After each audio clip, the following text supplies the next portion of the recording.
Republican presidential candidate Carly Fiorina says this week that she would have walked away from the Iran talks. The former Hewlett-Packard CEO was one of the first contenders to enter the race. She says it is time for a citizen leader to become president instead of a career politician. The first woman to lead a top 50 company is also a former United States Senate candidate in California.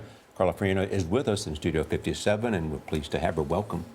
Thank you. Great to be with you. So the president announced a historic agreement and saying that it's much better than the alternative, and he will go about trying to explain to Congress all of the aspects of this. Yes, and unfortunately, he says it makes a nuclear arms race less likely.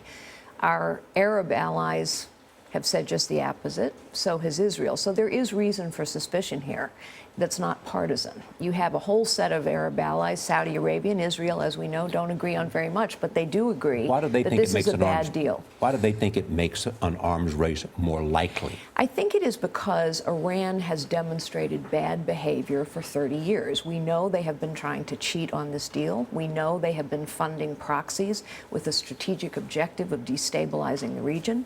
We know that when sanctions are lifted, they will have more money to fund those same proxies. We know that China and Russia have not been negotiating on our side of the table because it has been in China and Russia's interests to open Iran's economy. So there is a lot of reason to be suspicious here. It would be different if Iran was a good actor and had negotiated in good faith all this time, but they haven't, and we've caved many times. As the president said, this is not about faith. This is about verification, and verification measures will prevent that. And if, in fact, they do not work, and if, in fact, Iran does not live up to the agreement, he's prepared to take action. Yes, I think, unfortunately, as we know, Iran has already cheated on sanctions and inspections regimes. So there's no real guarantee right now that they're going to play fair. But that's a reason for verification. Yes, it is. But it's also a reason to be suspicious about what the verification agreements are. We know, for example, I think, based upon what we've already seen, that none of their military facilities are going to be open to anytime, anywhere inspections. So what are they doing in those military facilities? We know already they have been looking for the import of ICBM technology against the current sanctions regime, which has not yet been lifted. We know Russia has been helping them with that. So this is not a partner that has behaved in accordance with the agreements that they've been living under for the last several years. The point is, there's lots of reason to be suspicious here. There's lots of reason for Congress to really look at this.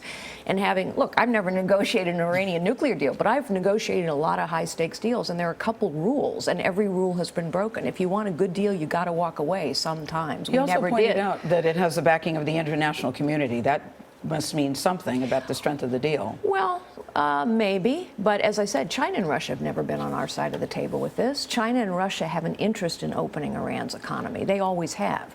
So they have been negotiating on Iran's side of the table. The European Union has negotiated, frankly, a number of weak deals. We have seen some of our European partners, France most specifically, raise objections up until this point in time. And again, I don't think Israel, I can remember sitting in a private meeting with Bibi Netanyahu 5 years ago. 5 years ago in Israel. He was talking about the danger that Iran represented to the region. And I don't think this is partisan on his part when he raises an alarm over and over and over about this deal and about Iran as a player in the region. Well, as you pointed out, you've negotiated many deals. I can remember many lists, Carly Fiorina, where you were the #1 in the power list of women, certainly in the top 5 always. But now as we sit here with 15 Republican presidential candidates, you are not in the top 5, yet you feel that you can beat Hillary Clinton. Why? Well, first, I think that the American people are tired of professional politicians. That's not just me feeling that out on the campaign trail. There are many polls that say 80% of the American people think we now have a professional political class of both parties that is more concerned with the protection of its power, privilege, and position than on solving problems. I agree with them. It's why I'm running. I think I can beat Hillary Clinton because I think I can communicate with the American people about why she is not trustworthy. She does not have a track record of leadership, and her policies will be bad for the nation. She is also the personification of the professional political class. But finally, I think to do the job realistically, we need somebody who understands how the economy works to get it going again. We We need somebody who understands how the world works. I know more world leaders on the stage today than anybody, with the exception of Hillary Clinton. We need somebody who understands bureaucracies, because the government has become a giant, bloated, inept bureaucracy, someone who understands technology, and someone who understands executive decision-making and leadership. And I think I bring those skills to the table. Speaking of Hillary Clinton, she made yesterday her vision of a fairness economy to close the income gap. And she said the defining economic challenge of our time is raising incomes for the vast majority of Americans whose wages have remained virtually stagnant for 15 years as the cost of housing, college, child care, and health care have soared. Do you agree with her on that? Well, on I the certainly, mission, yes, on the objective? I certainly do agree we need to lift the middle class. What I find ironic about her speech, first of all, she said she'd do more than the Affordable Care Act. We know the Affordable Care Act has made health care more expensive, not less expensive. Every prescription she laid out is a recipe for more crony capitalism.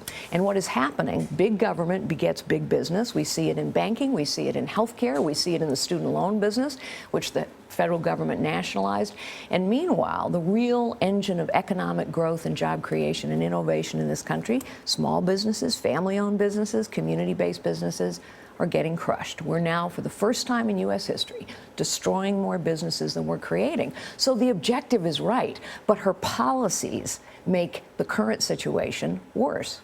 Thank you, Carly. Thank you. It's a long campaign till November. Yes, it is.